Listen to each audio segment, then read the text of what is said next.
Perlawanan terbaru Hamas membuat pukulan keras terhadap posisi Israel. Banyak tentara rezim Zionis di kota Beit Hanon tewas. Kabar ini dilaporkan oleh TV Al Mayadin pada Sabtu 18 November 2023. Ditambahkannya, pasukan rezim Zionis juga dikejutkan dengan bertambahnya jumlah pasukan perlawanan Palestina, terutama di front barat laut jalur Gaza. Perlawanan Hamas disebut tak hanya berfokus di jantung kota-kota jalur Gaza. Mereka saat ini mencoba memperluas penyerangan di garis belakang musuh, khususnya wilayah-wilayah perbatasan jalur Gaza. Selain itu, menyasar di tengah pusat-pusat konsentrasi pasukan rezim Zionis. Sementara pada Jumat 17 November malam, juru bicara Brigade Al-Hassam, Abu Ubaidah mengumumkan dalam 48 jam terakhir, 62 kendaraan militer rezim Zionis dihancurkan. Kendaraan militer tersebut termasuk tank, kendaraan pengangkut personel, dan bulldozer. Sementara Ahmad Bahar, Wakil Ketua Dewan Legislatif Palestina dilaporkan tewas akibat serangan Israel. Juru bicara Kementerian Luar Negeri Iran, Nasir Kana'ani, mengucapkan bela sungkawa. Menurutnya, Israel telah melakukan kejahatan serius dan anti kemanusiaannya kepada masyarakat internasional. Oleh karenanya, Israel harus dihukum di pengadilan internasional.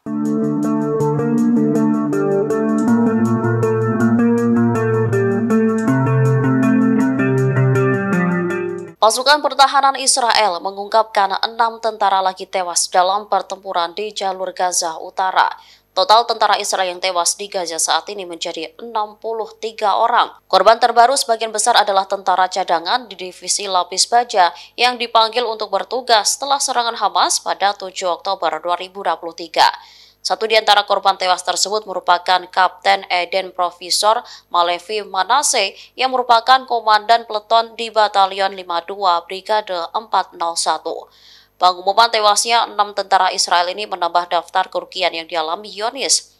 Perlawanan Hamas ini dilakukan setelah Wakil Ketua Dewan Legislatif Palestina, Ahmad Bahar, tewas. Ia dikabarkan tewas pada Jumat 17 November 2023 akibat serangan udara pasukan pertahanan Israel. Selain menjadi wakil Dewan Legislatif, Bahar merupakan Ketua Dewan Syura Hamas.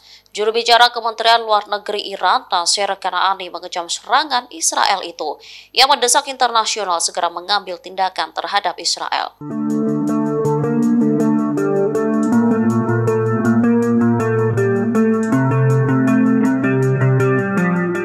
Media militer perlawanan Islam di Lebanon, Hizbullah, pada Sabtu 18 November 2023 mengunggah adegan para pejuangnya menembak jatuh sebuah kendaraan udara tak berawak atau UAV Israel.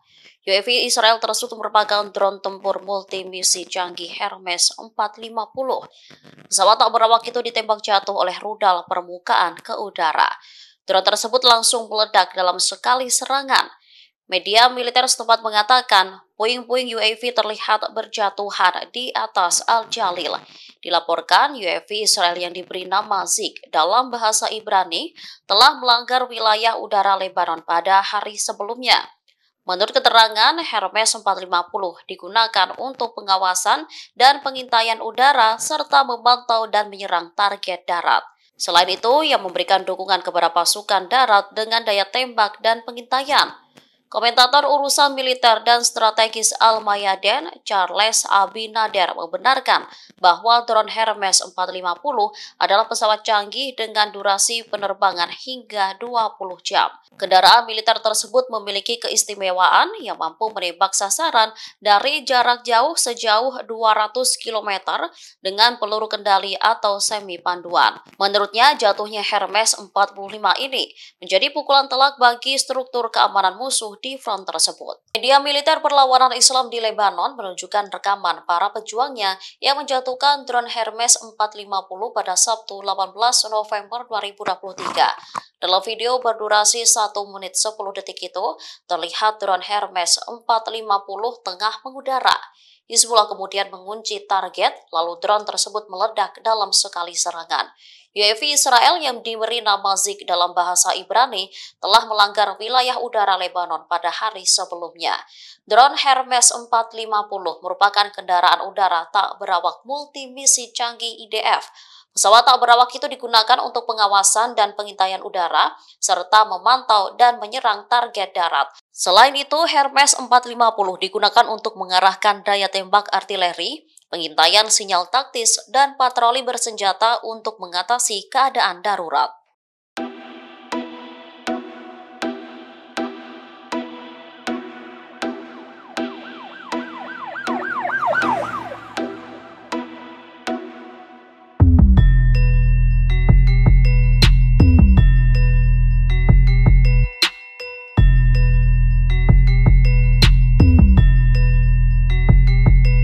Brigade Al-Hassam kembali meluncurkan roket salvo ke wilayah pendudukan Israel.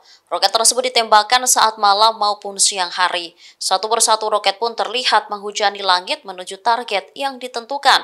Pada Sabtu 18 November 2023, mereka mengaku menyergap pasukan Israel dan meledakkan perangkat anti-personel dengan tentara pendudukan di barat daya Gaza.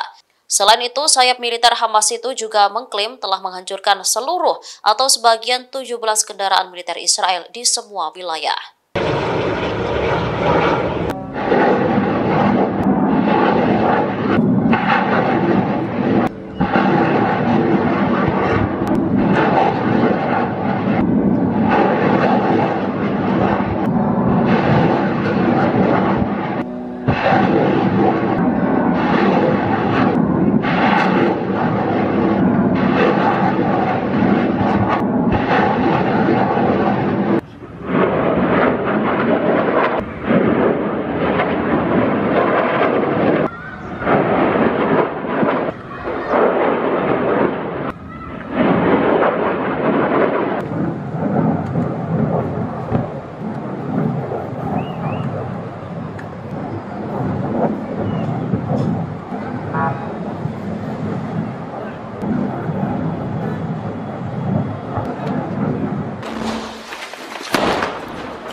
Pertempuran sengit antara Brigade Al-Hassam dan militer Israel pecah di Beit Hanoun. Sejumlah tentara rezim Zionis pun dilaporkan tewas dalam konflik tersebut. Pertempuran tersebut dilakukan dari jarak dekat. Brigade Al-Hassam memburu banyak tentara pendudukan dengan granat berpeluncur roket, senjata penembak jitu, dan senjata jarak dekat. Perlawanan ini membuat pukulan keras terhadap posisi Israel. Banyak tentara rezim Zionis di kota Beit Hanoun tewas. Dalam video yang diunggah Brigade Al-Hassam, tentara Israel yang tewas diseret oleh rekannya. Ada pula yang dibiarkan tergeletak di tanah. Rezim Zionis sendiri disebut dikejutkan dengan bertambahnya jumlah pasukan perlawanan Palestina, terutama di front barat laut jalur Gaza. Perlawanan Hamas disebut tak hanya berfokus di jantung kota-kota jalur Gaza. Mereka saat ini mencoba memperluas penyerangan di garis belakang musuh, khususnya wilayah-wilayah perbatasan jalur Gaza. Selain itu, menyasar di tengah pusat-pusat konsentrasi pasukan rezim Zionis.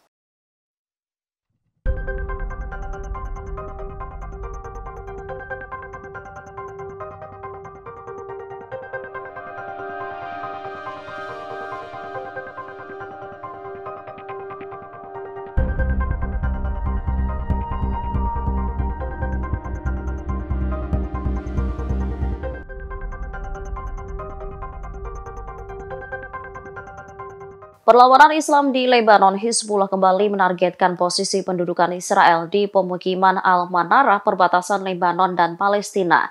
Ledakan hingga kebakaran pun terjadi di beberapa titik. Detik-detik penyerbuan ke wilayah pendudukan Israel tersebut dipublikasikan oleh Hizbullah pada Jumat 17 November 2023. Video tersebut menunjukkan seluruh titik posisi pasukan Israel menjadi sasaran langsung. Hal itu menyebabkan asap tebal membumbung dan api berkobar.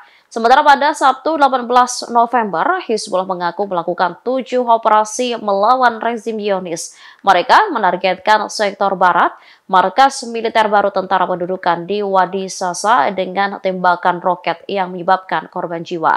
Hizbullah juga menargetkan 2 pertemuan tentara pendudukan Israel di Khalid Wardeh dan Harat Syaitullah. Sementara di sektor timur, perlawanan Islam di Lebanon menargetkan situs Bayat Belida dan Barak Ramim. Drone Hermes 450 militer Israel juga ditembak jatuh karena diduga memasuki wilayah Lebanon.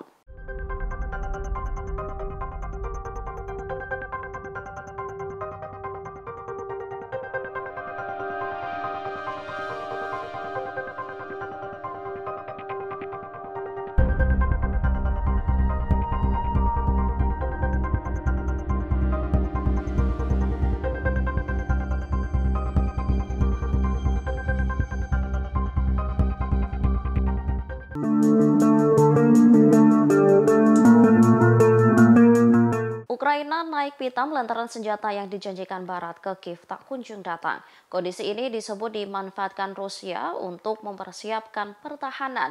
Diketahui fokus Barat saat ini juga terpecah lantaran konflik antara Israel dan Hamas. Protes tersebut disampaikan oleh penasihat senior Presiden Ukraina Vladimir Zelensky, Mikhail Podolyak. Ia mengatakan bahwa pengiriman senjata Barat ke Kiev seharusnya dilakukan lebih cepat daripada sebelumnya. Saat melakukan wawancara pada Jumat 17 November 2023 dengan sebuah stasiun televisi Ukraina, Podolyak menilai kondisi ini menguntungkan Rusia. Dijelaskannya penundaan yang lama dalam pengiriman senjata memberi Rusia cukup waktu untuk mempersiapkan pertahanan strategis pada saat senjata tersebut akhirnya tiba. Barat sebelumnya menjanjikan pengiriman senjata dalam 7 hingga 10 hari. Namun kenyataannya prosesnya memakan waktu hingga 90 hingga 120 hari. Ia mengakui bahwa serangan balasan Ukraina mungkin tak berjalan sesuai rencana. Sementara Amerika Serikat saat ini juga tengah disibukkan dalam konflik di Timur Tengah. Pentagon dilaporkan mengirimkan bantuan militer ke Israel. Kapal-kapal perang dan jet tempur disebut mulai bergeser ke Mediterania Timur. Pengiriman senjata tersebut ditentang oleh berbagai pihak lantaran dinilai bisa menambah situasi di Timur Tengah semakin tegang.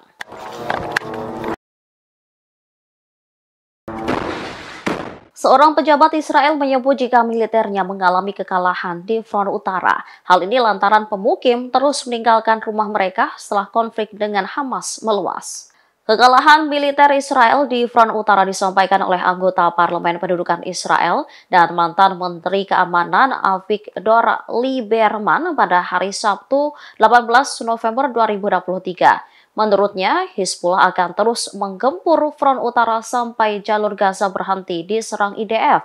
Ia lantas mengkritik IDF dengan menyebut tak ada perubahan signifikan di Gaza setelah serangan darat dilancarkan.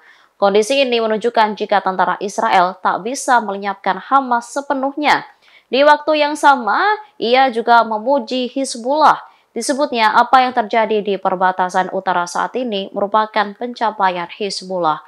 Hizbullah bahkan secara terbuka mengejek Israel dan menyerang wilayah pendudukan kapanpun. Kegagalan pendudukan Israel tidak hanya terjadi di bidang militer. Pada Jumat 18 November, Lembaga Keamanan Israel sedang mempertimbangkan kemungkinan untuk mengurangi jumlah tentara cadangan dan mendemobilisasi beberapa dari mereka. Media Israel menjelaskan bahwa hal ini terjadi setelah kerusakan akibat ketidakhadiran mereka di rumah dan tempat kerja, sehingga kondisi ini berpengaruh terhadap perekonomian. Diketahui pemukim Israel meninggalkan rumah mereka di wilayah Gaza dan bagian utara wilayah Palestina yang diduduki. Alasannya karena warga Israel ketakutan terhadap kelompok perlawanan di kedua front.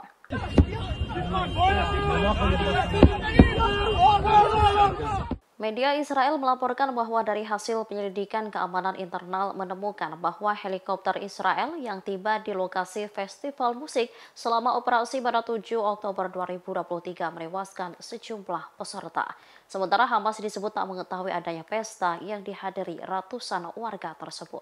Menurut penilaian keamanan Israel, Hamas baru mengetahui adanya festival Nova di Kibbutz Reim setelah pesawat layang mencapai daerah tersebut dan drone mengudara. Surat kabar Israel mengatakan bahwa penyelidikan polisi Israel atas insiden tersebut menemukan bahwa Hamas memang telah merencanakan penyerangan, namun menemukan pesta tersebut selama infiltrasi itu sendiri. Penyelidikan juga mengungkapkan bahwa beberapa peserta acara tersebut ditembak oleh helikopter serang Israel. Helikopter itu dikerahkan ke lokasi kejadian setelah operasi Banjir Al-Aqsa dimulai dan pejuang Brigade Al-Hassam mencapai daerah tersebut. Festival ini awalnya dijadwalkan pada hari Kamis dan Jumat, serta pada Selasa malam pada minggu yang sama. Akan tetapi, militer Israel mengizinkan penyelenggara untuk juga mengadakannya pada hari Sabtu, di mana Hamas memulai operasinya. Perubahan pada menit-menit terakhir berdasarkan penilaian tersebut memperkuat kesimpulan bahwa perlawanan Palestina tidak menyadari bahwa ada pesta yang diadakan di daerah tersebut saat melancarkan operasi. Laporan ini serupa dengan pengakuan salah seorang pemukim Israel yang menyaksikan operasi Banjir Al-Aqsa. Ia menegaskan bahwa beberapa pemukim dibunuh di tangan pasukan pendudukan Israel. Hal itu lantaran IDF terlibat perlawanan sengit dengan Hamas.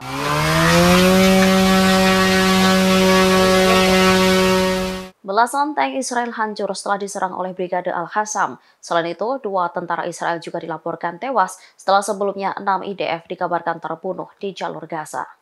Pada Sabtu 18 November 2023, Brigade Al-Qassam mengumumkan jika mereka menargetkan Tel Aviv dengan serangan roket. Mereka juga menargetkan pertemuan militer Israel di bagian tengah jalur Gaza menggunakan drone. Selain itu, para pejuang Al-Qassam turut menyergap unit infanteri Israel di barat daya Gaza dan meledakkan bahan peledak anti-personel milik pasukan tersebut. 17 kendaraan Israel di berbagai pusat serangan di jalur Gaza juga tak luput dihancurkan dan dilumpuhkan. Sementara juru bicara Angkatan Darat Israel mengumumkan tewasnya 2 orang tentara Zionis. Mereka tewas pada Minggu 19 November setelah terlibat bentrok di jalur Gaza Utara. 2 orang yang tewas itu ialah Sersan Benjamin Meir Arli dari Batalion 101 Brigade Parasut. Kemudian yang kedua adalah Kapten Cadangan Roy Pepper, pemimpin tim di unit Yahalom Korps Teknik Tempur. Setelah pengakuan ini, jumlah kematian di kalangan tentara Israel sejak 7 Oktober meningkat menjadi 380 orang. Download Tribun X sekarang, menghadirkan lokal menjadi Indonesia.